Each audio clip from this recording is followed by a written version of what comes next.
గుజరాత్లో వరుస food poison ఘటనలు వెలుగు చూస్తున్నాయి. ముఖ్యంగా పెళ్లి విందులో వందలాది మంది అస్వస్థకు గురికావడం కలకలం రేపుతోంది. గడిచిన వారంలో రోజుల్లో పెళ్లి విందులో భోజనం చేసి అస్వస్థకు గురైన ఘటనలు 3 జరిగాయి. ఈ ఘటనల్లో ఒకరిద్దరు కాదు, ఏకంగా వందల్లో అస్వస్థకు గురికావడం ఆరోగ్య శాఖ అధికారులు ఆందోళన వ్యక్తం చేస్తున్నారు.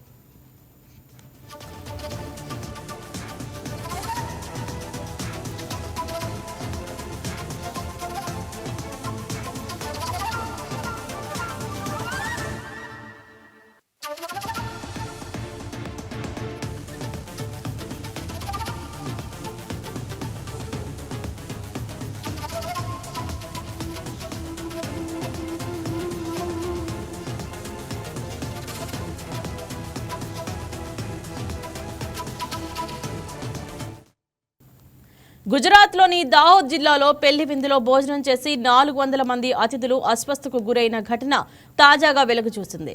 పెళ్లి విందులో భోజనం తిని 400కు పైగా అతిథులు అస్వస్థకు గురవడంతో భయాందోళన, గందరగోళం నెలకొంది.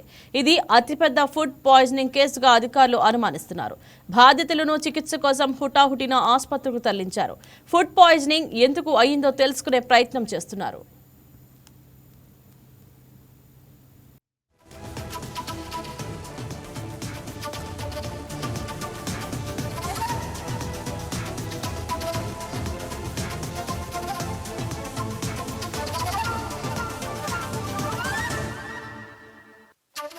ప్రాథమిక రిపోర్ట్ల ప్రకారం పెళ్లి విందులో భోజనం చేసిన కొన్ని గంటల తర్వాత అతిథులకు వికారం, వాంతులు, కడుపు నొప్పి, తల తిరగడం వంటి లక్షణాలు కనిపించాయి. దీంతో బాధితులను ఆసుపత్రులకు తరలించారు. ఈ ఘటనపై జిల్లా ఆరోగ్య అధికారులు దర్యాప్తు చేపట్టారు. పెళ్లి విందులో వడ్డించిన పిండి వంటలు, పప్పులు, శనగపిండి, నూడిల్స్ వంటి వివిధ ఆహార పదార్థాల శాంపిల్స్ ను టెస్టులకు ల్యాబ్కు పంపించారు.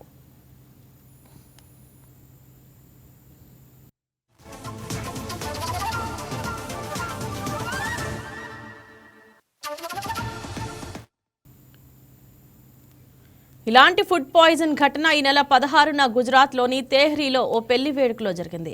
తెహ్రీ జిల్లా బాచాయితాల్ ప్రాంతంలో కలుషిత ఆహారం తిన్న దాదాపు 40 మంది తీవ్ర అస్వస్థకు గురయ్యారు. ముఖ్యంగా పిల్లలు, మహిళలు వాంతులు, విరేచనాలు, కడుపు నొప్పి లక్షణాలతో ఆసుపత్రిలో చేరారు. ఇక తాజా ఘటనకు సంబంధించి రోగులందరినీ పరిస్థితి నిలకడగా ఉందని వైద్య సిబ్బంది నిశ్చితంగా పర్యవేక్షిస్తోందని chief medical superintendent doctor Amit Roy తెలిపారు. దీనిపై మరింత సమాచారాన్ని మా బ్యూరో చీఫ్ సలాం ఫోన్ ద్వారా అందిస్తారు. సార్, చెప్పండి సలాం, గుజరాత్ ఫుడ్ పాయిజన్ ఘటనకు సంబంధించి మీ దగ్గర ఉన్న లేటెస్ట్ ఇన్ఫర్మేషన్ ఏంటి? Good afternoon అందరిగా.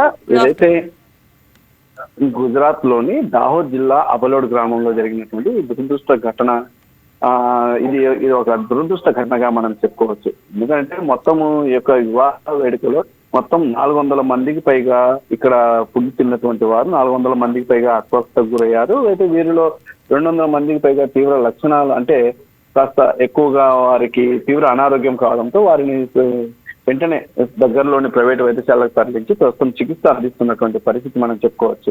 అయితే దాహోద్ లోని జైడస్ హాస్పిటల్లో ప్రస్తుతం సుమారు 50 మందికి పైగా చికిత్స అందిస్తున్నారు. మిగిలిన వారిని ఇతర ప్రైవేట్ వైద్యశాలకు తరలించి వారికి చికిత్స అందిస్తున్నటువంటి పరిస్థితి ఉంది. అయితే ఇక్కడ విందులో వడ్డించినటువంటి పన్నీర్ కర్రీ, పప్పు అన్నం, మామిడి రసం, ఈ 3 ఆహార పదార్థాలు వికటించడంతోనే వీరందరికీ అనారోగ్య స్థితి వచ్చిందని చెప్పేసి ఇప్పటికే వైద్యులు ప్రాథమికంగా నిర్ధారించడం కూడా జరిగింది. అయితే ఏదైతే ఈ ఘటన జరిగిన వెంటనే food and drug control administrative అధికారులు వెంటనే ఘటనా స్థలానికి చేరుకున్నారు. ఆ యొక్క విందులో ఉన్నటువంటి ఆహార పదార్థాల నమూనాలను సేకరించి వాటిని పరీక్షల నిమిత్తం ల్యాబ్కు తరలించినటువంటి పరిస్థితి. దీని నివేదిక కూడా 2-3 రోజుల్లో వచ్చేటటువంటి అవకాశం ఉంది. ఏది ఏమైనా వేసవి కాలం కావడం వల్ల ఆహారం నిల్వ ఉంచడంతో అపరిశుభ్రత వల్ల ఈ యొక్క విషాదం జరిగిందని అధికారులు మాత్రం ప్రాథమిక విచారణలో గుర్తించడం జరిగింది. అయితే మనం ఈ ఒక్క ఘటన గురించే కాదు, అంటే ఈ ఒక్క నెలలోనే గుజరాత్ లో ఇది 3వ ప్రధాన ఫుడ్ పాయిజన్ కేసుగా మనం చెప్పుకోవచ్చు. అంటే ఏప్రిల్ 5న అహ్మదాబాద్ గర్ల్స్ హాస్టల్లో 57 మంది అస్వస్థకు గురయ్యారు. ఏప్రిల్ 9న రాజ్పురాలో సేవ్ కమ్యూనిటీని 100 మంది అస్వస్థకు గురైనటువంటి పరిస్థితి. అంటే వరుస ఘటనలు జరుగుతున్నటువంటి పరిస్థితి. ఏదేమైనా మనం తీసుకునేటటువంటి ఆహారం పట్ల, ఆహార తయారీ పట్ల ఖచ్చితంగా అన్ని జాగ్రత్తలు తీసుకోవాల్సినటువంటి అవసరం ఉంది. ఏదైతే వివాహానికి వచ్చిన వారందరూ ఆ యొక్క భోజనం తినడము, ఆ తర్వాత వారందరూ అస్వస్థ గురి కావడం, సుమారు 400 మందికి పైగా గురి కావడం అనేది ఇది ఒక దురదృష్టకర ఘటన. రైట్ సలాం, ప్రస్తుతం అస్వస్థకు గురైన వారి ఆరోగ్య పరిస్థితి ఎలా ఉంది? ఇప్పటి వరకు అయితే సుమారుగా మనకు వచ్చినటువంటి అంచనా మేరకు సుమారు 200 మందికి, అంటే 400 మందిలో 200 మందికి, అంటే 200 మంది తీవ్ర అనారోగ్య పరిస్థితి చేరుకున్నటువంటి పరిస్థితి. వారిని ప్రైవేటు వైద్యశాలకు తరలించి వైద్యులు చికిత్స అందిస్తున్నారు. మిగిలిన వారికి మాత్రం స్థానికంగా ఉన్నటువంటి వైద్యశాలలోనే చికిత్స అందిస్తున్నారు. కొంతమంది సుమారు 10-20 మంది వరకు ఇప్పటికే కోలుకున్నట్టు తెలుస్తున్నటువంటి పరిస్థితి. అంటే ఒక్కసారిగా వామిటింగ్స్ రావడం కానివ్వండి, స్టమక్ పెయిన్ రావడంతో కొద్దిగా బాధితులు ఎక్కువగా వారు భయాందోళన చెంది ఎక్కువగా రోధించినటువంటి తీరుని కూడా మనం చూడవచ్చు. ఇదే ఇలాంటి పరిస్థితులు, అంటే ఇటీవల ఎన్నో ఇలాంటి ఘటనలు జరగడంతో ప్రభుత్వం కూడా తాజాగా ఒక కీలక నిర్ణయం తీసుకుంది. అంటే ఏదైతే పెళ్లిళ్ళు కానివ్వండి, బహిరంగ సభల్లో ఖచ్చితంగా ఎక్కడైతే ఏదైతే బహిరంగ సభల వద్ద ఆహార నాణ్యతపై పూర్తిగా నిఘా ఉంచాలని కూడా గుజరాత్ ప్రభుత్వం స్థానిక మున్సిపాలిటీలకు కానివ్వండి, పంచాయతీలకు ఆదేశించినటువంటి పరిస్థితి. అంతేకాకుండా కొద్దిగా వేసవి ఉష్ణోగ్రతలు కూడా ఎక్కువగా ఉన్నాయి. గుజరాత్ లో కూడా ఎక్కువగా ఉష్ణోగ్రతలు నమోదవుతున్నటువంటి పరిస్థితి. ఈ సందర్భంగానే బహిరంగ వేడుకల్లో పాలతో తయారు చేసినటువంటి పదార్థాలు, పన్నీరు, అదేవిధంగా మామిడి రసం వంటి వంటకాల విషయంలో ఖచ్చితంగా జాగ్రత్త వహించాలని కూడా వైద్యులు సూచిస్తున్నటువంటి పరిస్థితి ఉంది. ఇలాంటి ఘటనలు మీరు మనం చూస్తే 2025లో కూడా ఇలాంటి ఘటన జరిగింది గుజరాత్ లో. 2025లో కూడా 100 మందికి పైగా విద్యార్థులు అస్వస్థకు గురైనటువంటి పరిస్థితి ఎంఎస్ యూనివర్సిటీ గర్ల్స్ హాస్టల్లో. అదేవిధంగా 2026లో, అంటే ఈ నెలలోనే వరుసగా 3 ఘటనలు జరిగిన నేపథ్యంలో గుజరాత్ ప్రభుత్వం కూడా దీనిపై పూర్తి స్థాయి దృష్టి సారించింది. ఇప్పటికే ఎక్కడైతే సామూహిక భోజనాలు, సామూహిక విందులు జరిగేటటువంటి పరిస్థితులు ఉంటాయో అక్కడ ఖచ్చితంగా పంచాయతీ అధికారులు కానివ్వండి, మున్సిపాలిటీ అధికారులు ప్రత్యేక దృష్టి సారించి తగిన చర్యలు తీసుకోవాలని ఆదేశించినటువంటి పరిస్థితి ఉంది. రైట్ సలాం, ఆహారం తయారు చేసిన క్యాటరింగ్ సంస్థపై ఏమైనా చర్యలు తీసుకుంటున్నారా?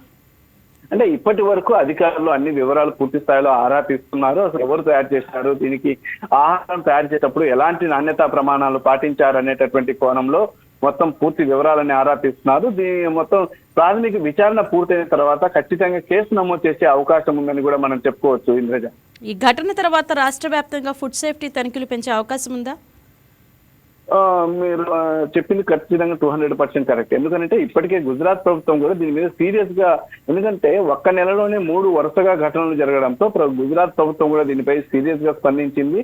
అంటే సాధారణంగా ఈ పాలతో తయారు చేసేటటువంటి పదార్థాల పట్ల ఖచ్చితంగా తగిన జాగ్రత్తలు తీసుకోవాలని కూడా ప్రభుత్వం సూచించింది. అదేవిధంగా అంటే అధిక ఉష్ణోగ్రతలు నమోదవుతున్నటువంటి పరిస్థితుల్లో కొద్దిగా మామిడికాయలతో తయారు చేసేటటువంటి రసాలు, వాటి పదార్థాలపై కూడా తయారీలో కూడా తగిన జాగ్రత్తలు తీసుకోవాలని సూచించినటువంటి పరిస్థితి ఉంది. ప్రధానంగా ఆయా పంచాయతీ, అంటే గుజరాత్ రాష్ట్ర వ్యాప్తంగా ఉన్నటువంటి ఆయా పంచాయతీలు, మున్సిపాలిటీల అధికారులకు ఇప్పటికే పలు సూచించారు. అదేవిధంగా ఫుడ్ సేఫ్టీ అధికారులు కూడా దీనిపై ఇప్పటికే రియాక్ట్ కావడం, అక్కడ తయారు చేసినటువంటి ఆహార పానీయాలను కానివ్వండి, అదేవిధంగా ఆహార పదార్థాల యొక్క మొత్తము శాంపిల్స్ కూడా సేకరించి ఇప్పటికే ల్యాబ్ కు తరలించినటువంటి పరిస్థితి. ఇంకా మున్ముందు ఇలాంటి ఘటనలు జరగకుండా మాత్రం ఫుడ్ సేఫ్టీ అధికారులు విస్తృతంగా రాష్ట్ర వ్యాప్తంగా తనిఖీలు చేసేటటువంటి అవకాశం ఉంది. Thank you.